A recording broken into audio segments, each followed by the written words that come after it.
வணக்கம். ஸ்ரீமத் சுவாமி சித்பவானந்தரோட தினசரி தியானம் புத்தகத்துல துன்பத்தை பத்தின நம்ம பார்வைய மொத்தமா மாத்தக்கூடிய ஒரு அற்புதமான சிந்தனை இருக்கு. வாங்க, ரொம்ப சின்னது ஆனா ரொம்ப சக்தி வாய்ந்த இந்த தியானத்தை பத்தி நம்ம கொஞ்சம் ஆழமா பார்க்கலாம். நம்ம எல்லாருடைய மனசுலயும் எப்பவாவது இந்த கேள்வி வந்திருக்கும் இல்லையா? எப்பதாயா இந்த தொல்லையெல்லாம் நம்மள விட்டு போகும்னு தோணும். இந்த ஒரு ஏக்கம்தான் இந்த தியானத்தோட ஆரம்ப புள்ளி. உண்மையில இந்த ஒரு கேள்வியில நம்ம வாழ்க்கையோட ஒரு பெரிய வலியே அடங்கியிருக்கு. சரி, இந்த துன்பத்தை பத்தி நாம பொதுவா என்ன நினைச்சிட்டு இருக்கோம்? அங்க ஒரு தப்பான புரிதல் இருக்கு.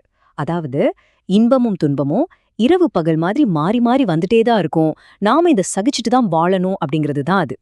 இது ஒரு தவிர்க்கவே முடியாத சைக்கிள்னு நாம நம்பிட்டு இருக்கோம். ஆனா சுவாமி சித்பவானந்தரோட இந்த தியானம் இந்த ஒப்பீட்டை சுத்தமா நிராகரிக்குது. இரவு பகல்ங்கிறது இயற்கையோட விதி, அது ஒரு சரியான சுழற்சி. ஆனா இன்பமும் துன்பமும் அப்படி கிடையாதுன்னு ரொம்ப ஆணித்தரமா சொல்லுது. நம்ம புரிதல்ல இருக்கிற முதல் கோணலே இங்கிருந்து தான் ஆரம்பிக்குது. அப்போ துன்பத்துக்கும் நமக்கும் என்னதான் உறவு? இப்ப நம்ம இந்த தியானத்தோட மையப்பகுதிக்கே வர்றோம். நம்ம வாழ்க்கைக்கும் துன்பத்துக்கும் நடுவுல இருக்கிற உறவை விளக்க ஒரு புதுவிதமான ரொம்ப பவர்ஃபுல்லான உருவகத்தை இங்க அறிமுகப்படுத்துறாங்க. இந்த தியானத்தோட மைய உருவகத்தை இப்ப கொஞ்சம் ஆழமா பார்க்கலாம். இதுதான் ரொம்ப ரொம்ப முக்கியமான பகுதி. ஒரு பொருளுக்கும் அதோட நிழலுக்கும் என்ன தொடர்பு? பொருள் எங்க இருக்கோ அங்க அதோட நிழலும் இருக்கும் இல்லையா? அதே மாதிரிதாங்க நமக்கும் துன்பத்துக்கும் உள்ள உறவும். அதாவது துன்பம்ங்கிறது வெளியிலிருந்து நம்மள தாக்குற ஒரு எதிரி கிடையாது, அது நம்ம இருப்போட ஒரு பிரிக்க முடியாத விளைவு. அப்படி நம்ம நிழல் மாதிரி.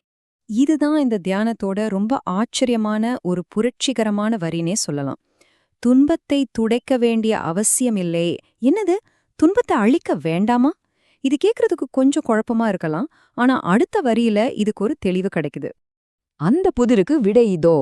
நம்ம நோக்கம் துன்பத்தோட சண்டை போடுறதோ இல்ல அதை விரட்டி அடிக்க முயற்சி பண்றதோ கிடையாது. அதுக்கு பதிலா அதோட உண்மையான இயல்ப உள்ளபடி தெரிஞ்சுக்கணும். அது நம்மளோட நிழல்னு புரிஞ்சுக்கணும். நிழலை யாராலையாவது அழிக்க முடியுமா சொல்லுங்க? முடியாது இல்லையா? ஆனா அதோட தன்மையை நம்மால கண்டிப்பா புரிஞ்சுக்க முடியும். சரி, இந்த நிழல் உருவகத்தை இன்னொரு படி மேல கொண்டு போவோமே. நிழலே இல்லாம இருக்க முடியுமா?